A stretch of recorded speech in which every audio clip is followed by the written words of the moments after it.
بسم اللہ الرحمن الرحیم۔ عزیز دوستو السلام علیکم۔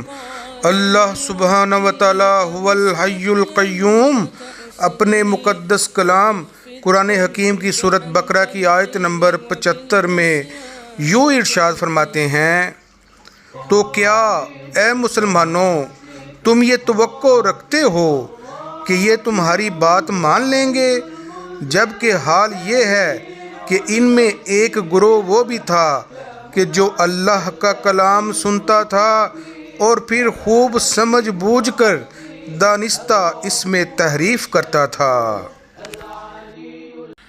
عزیزان من، اس عظیم آیت میں قرآن حکیم نہ صرف انسانوں کی ہدایت فرماتے ہیں بلکہ اس کے ساتھ ساتھ دنیاوی علوم میں دل کی بے ترتیب دھڑکن، اریدمیاں اور دل میں موجود الیکٹریکل سسٹم کی طرف بھی رہنمائی فرماتے ہیں۔ سبحان اللہ۔ انسان کی دھڑکن بعض اوقات بہت بڑھ جاتی ہے یا کبھی بہت کم ہو جاتی ہے۔ ورزش کے وقت جسم کی آکسیجن کی ڈیمانڈ بڑھ جاتی ہے اور سوتے وقت کم ہو جاتی ہے، جس کی وجہ سے دل کی ہارٹ بیٹ یا زیادہ ہو جاتی ہے یا کم ہو جاتی ہے۔ اس حالت کو اریدمیا کہتے ہیں، اور یہ کام دل میں کام کرنے والے سیلز سر انجام دیتے ہیں۔ انسان کا دماغ آٹونومک نروس سسٹم کے ذریعے دل کو سگنلز بھیجتا ہے، جو دل کے اندر موجود سیلز کا نظام آگے دل کے مختلف حصوں کو یہ سگنلز پہنچاتے ہیں۔ اس نظام کو electrical conducting system of heart کہتے ہیں۔ اگر یہ سیلز سگنلز کے مطابق کام نہیں کرتے یا کسی بھی دل کی بیماری کی وجہ سے یا سیلز کی اپنی وجہ سے، تو انسانی دل کی ہارٹ بیٹ خراب ہو جاتی ہے اور دل انتہائی خطرناک صورتحال سے دوچار ہو جاتا ہے۔ عزیز دوستو، آئیے اس آیت مبارکہ میں موجود الفاظ پر غور و خوض کرتے ہیں۔ اس آیت میں ایک لفظ افتطمعون کا مطلب ہے خواہش بڑھ جانا، اور افتطمعون ان یؤمنوا لکم سے مراد ہے کہ جب انسانی سیلز کو آکسیجن کی ڈیمانڈ بڑھ جائے اور یا ڈیمانڈ کم ہو جائے کی خواہش ہو جاتی ہے، اور یہ اس طرف اشارہ ہے کہ جب انسان ورزش کرے یا سویا ہو تو اس حالت میں انسانی سیلز کی آکسیجن کی ڈیمانڈ میں زیادتی یا کمی رہتی ہے۔ پھر ایک اور لفظ ہے کانا، جس کا مطلب ہے حالت متغیر ہو گئی، مثلا فلاں پہلے ایسے تھا اب اس کی حالت بدل گئی، اور یہ دل کی حالت بدلنے اور ہارٹ بیٹ متاثر ہونے کی طرف اشارہ ہے۔ اسی طرح ایک لفظ فریق ہے، جس کا مطلب لوگوں کا گروہ یا پہاڑ، گویا وہ دوسروں سے الگ ہے، اور یہ دل کے اندر دل کے آغاز پر ایس اے نوڈ کی طرف اشارہ ہے۔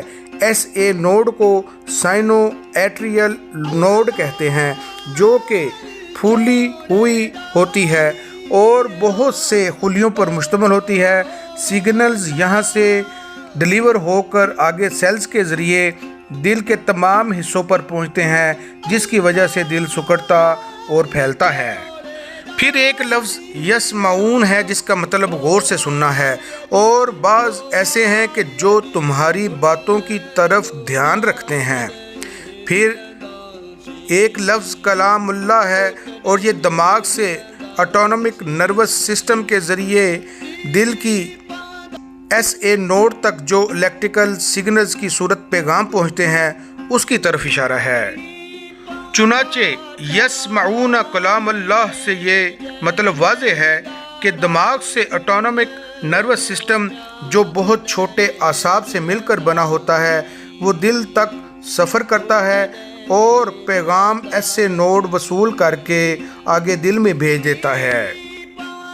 پھر ایک اور لفظ یحرفونہ کا مطلب کسی چیز کا کنارہ اور لاغر اونٹنی اور چھوڑنا اور بدل دینا کے بھی ہیں، اور یہ دل کے اندر اگر سگنل سسٹم درست کام نہ کرے تو جو پیغام دماغ سے ہوتا ہے دل کی دھڑکن کی رفتار کو جو متعین کرتا ہے وہ بدل جاتا ہے، اور دل کی رفتار جہاں بڑھنی ہو وہ رفتار نہیں بڑھتی یا زیادہ ہی بڑھ جاتی ہے، اور اس دل کی اس حالت کو اریدمیا کہتے ہیں۔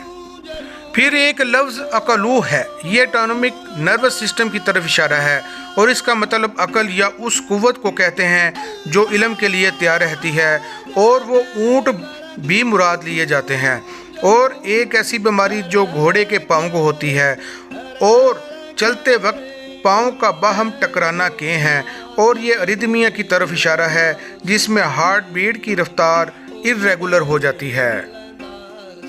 چنانچہ عزیز دوستو، ان الفاظ پر غور و خوض کر کے یہ بات عیاں ہو جاتی ہے کہ یہ آیت مبارکہ اریدمیا اور الیکٹریکل سسٹم کے کردار کی طرف بھی اشارہ ہے، جس میں دماغ سے سگنلز دل میں SA نوڈ تک پہنچتے ہیں، جس نظام کے ذریعے پہنچتے ہیں اسے اٹونمک نروس سسٹم کہتے ہیں، جو نرو سیل سے بنتا ہے۔ SA نوڈ سے دل کے دائیں ایٹریم سے سگنلز اینٹیریو وینٹریکل نوڈ پر جاتا ہے، اس طرح وہاں سے بنڈل آف ہز تک جاتا ہے اور وہاں سے دل کے اطراف میں پھیل یا منتقل ہو جاتا ہے۔ یہ سگنلز دل کی رفتار یا دھڑکن کی رفتار کا تعین کرتے ہیں۔ ان سیلز کی خرابی اریدمیا کہلاتی ہے، جس میں دل irregular رفتار سے دھڑکتا ہے۔ بے شک اللہ کریم ہمارے سچے مالک کی کتاب قرآن حکیم سچی کتاب ہے، اور مقام حشر اور قیامت کی گھڑی بھی سچ ہے، اس لیے ہم سب کو اپنے مالک کا حکم ماننا چاہیے۔ اللہ حافظ۔